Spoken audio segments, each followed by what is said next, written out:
At a time when there is a lot of discussion on television channels and otherwise about political parties electing their party chiefs and whether due process is in fact followed and whether it's in fact a genuine election, the Election Commission has sent a notice to the YSR Congress party, which is the ruling party in Andhra Pradesh, asking them to clarify whether YS Jagan Mohan Reddy was made permanent president of the party, and they said there was an allegation regarding that, and that's why the Election Commission wanted to know. In that notice, in fact, to the YSR Congress, the Election Commission has said that they had sent 4 notices to the YSR Congress party seeking a clarification, but there was a delay in response, which seemed to add credibility to the allegation that he was in fact elected as a permanent president of the party. The party has subsequently replied on 23rd August, but the Election Commission says that even in that reply, they had not clarified whether he was permanent president or not.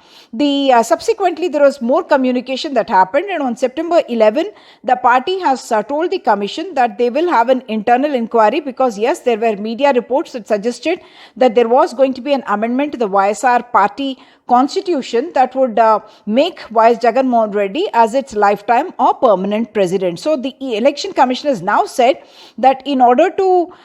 remove all doubt, the YSR Congress must have an internal inquiry, after which they must inform the commission and also make a public statement regarding the fact that they are going to have periodic elections. The Election Commission has in fact said the commission categorically rejects any attempt or even a hint of any organizational post being of permanent nature being inherently anti-democracy, and it says any action which denies the periodicity of elections is in complete violation of the extant instructions of the commission. If not categorically contradicted, it has the potential to create a confusion in other political formations of such a move, which was widely reported in the press, being condoned by the Election Commission of India, and in turn can assume contagious proportions. What the Election Commission in simple words is saying is that if the YSR Congress does not clarify, what will happen is that other parties, other political formations will presume that the Election Commission is not raising any objections to internal party elections not being conducted, and something like this may happen in other parties as well. And the Election Commission is saying that the extant instructions or the guidelines given by the Commission require that every political party must have periodically elections, internal elections, and only that will ensure that there is true democracy within the party and that it is otherwise inherently anti-democratic. I spoke to the YSR Congress party functionaries after this notice came, and what they have said is that in the plenary itself, there is no announcement at all made about amending the constitution to make it a permanent, to make YS Jagan Mohan Reddy as the permanent president of the party, and that they are going to be clarifying to the Election Commission that YS Jagan Mohan Reddy was in fact elected as president from July of 2022 to 2027 for a 5-year period, and that's the period for which he will be the president. Interestingly, YS Jagan Mohan Reddy's mother, YS Vijay Lakshmi had during that particular plenary 2022, she had made a public announcement after her speech saying that she will no longer be the honorary president of the party and that she is going to be guiding or helping her daughter YS Sharmila, who has made in fact a political foray into Telangana, where she has started the YSR Telangana party, YSRCP as it is called, and that she requires the mother's guidance and her support, and therefore it would not be proper for her to be part of 2 political parties in 2 different states, which could be having different kind of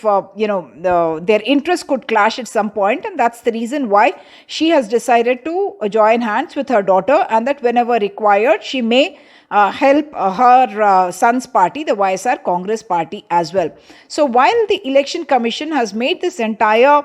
statement making it clear that it does not approve of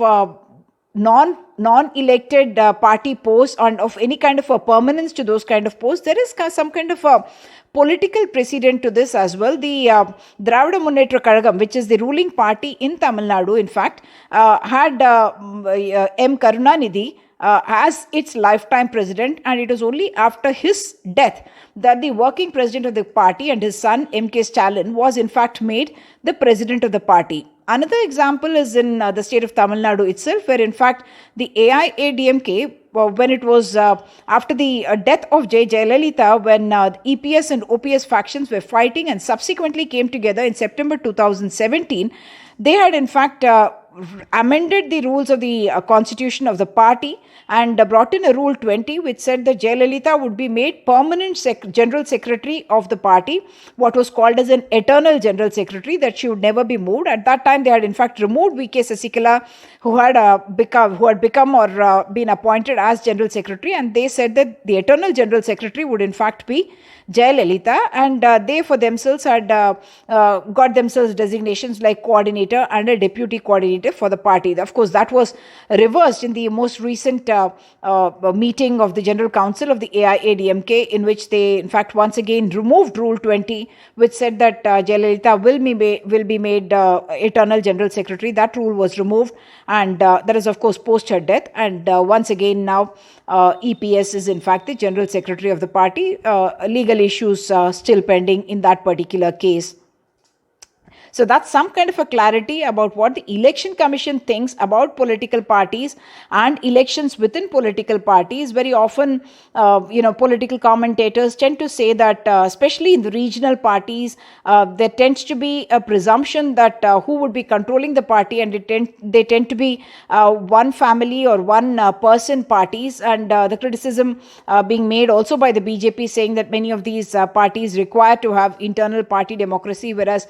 the Congress, of course, moving in that direction, moving away in a sense, should I say, from the Gandhi family, and now opening up the elections for everyone else, even though, of course, we are seeing resolutions passed here and there asking for Rahul Gandhi to be made the party president. But he, of course, has expressed his disinterest even as he continues with his Bharat Jodo Yatra, and he may continue to be, as they say, a leader of the party without necessarily being the party president.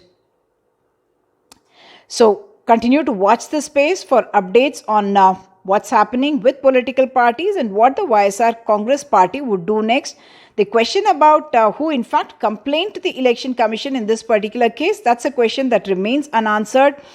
Sources say it could be the rebel YSRCP MP who could have done this, or it could be even the Telugu Desam or the Bhajapa BJP.